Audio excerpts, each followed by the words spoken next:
Welcome to RevoBit Philippines. So guys, register tayo revobitphilippines.com.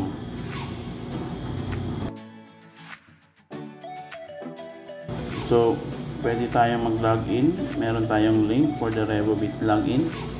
Tapos, pwede nyo explore yung products natin. Vision company. We also have here yung one login.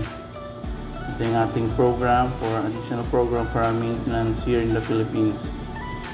Login ka lang. So, ganyan ang laman niya. You will see.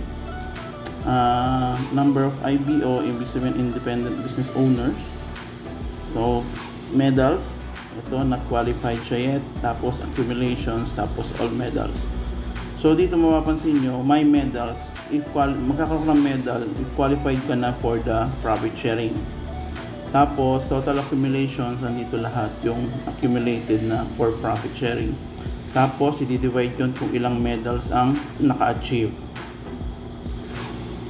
So, paano ba mag-register ng member? Click ka lang po dito sa menu, upper left side, then click mo yung register member.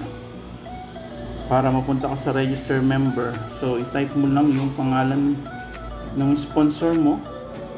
Kunyari, sponsor mo si Dragon Wellness. Type mo Dragon. Tapos, hanapin mo yung kanyang username. Yan.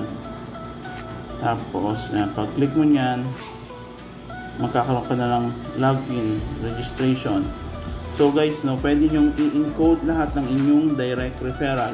Sponsor lamang ang pwede mag-encode dahil hindi naman to open sa lahat, sa mga non-members. For members only to. Sino sponsor siyang mag-register. So ilagay dito yung exact login name ng inyong member. Kunyari, JP Rizal. Yan yung kung ano username niya mismo sa RevoBit account niya. Tapos, create ka ng password.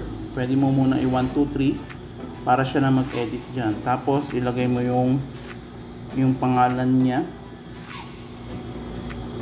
Importante ito dahil para pag nag-release ng cheque, exact name ang ilalagay sa cheque for your commission sa profit sharing.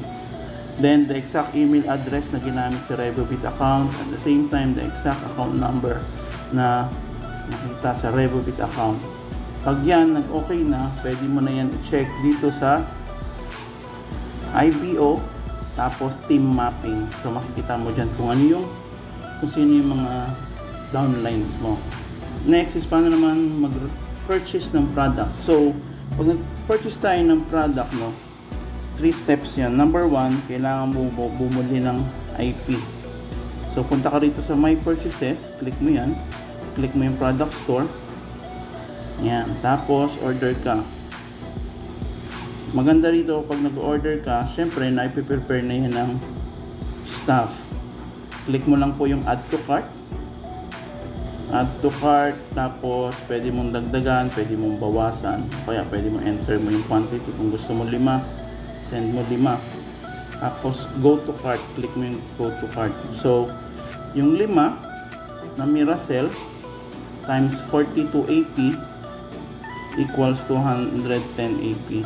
So, kapag okay na kayo sa order nyo, click nyo na lang yung lock and ready for payment. Pag-click mo ng lock and ready for payment, mamimili ka ng mode of payment. Kung cash, over the counter, babayaran mo na lang sa counter, sa GCash, Maya, or bank deposit. If ever mag-choose ka rito sa mga bank options, pwede mong i-click yan. Pagka-submit mo, kailangan mo mag-upload ng proof of payment dito. Upload mo yung proof of payment para makita siya ng cashier. Pag nakita yan ng cashier, confirm ang payment mo, claim mo lang siya agad sa cashier. So guys, kapag nakapagbayad ka na sa cashier, na-receive mo na ang APCP sa iyong RevoBit account, bumili ka na sa RevoBit account mo, create to purchase, tapos pag nakuha mo yung invoice, balik ka sa iyong personal purchase, tapos click mo yung see details. Kailangan mong mag-upload ng maintenance invoice from RevoBit. So, click mo lang ulit ito, tapos upload mo yung RevoBit. Kapag na-confirm yan ni cashier, nakita ni cashier na nag-upload ka na ng invoice from Revivit account.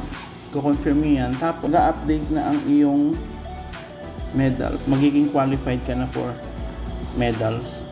At encourage mo na yung iyong mga direct to purchase the monthly maintenance.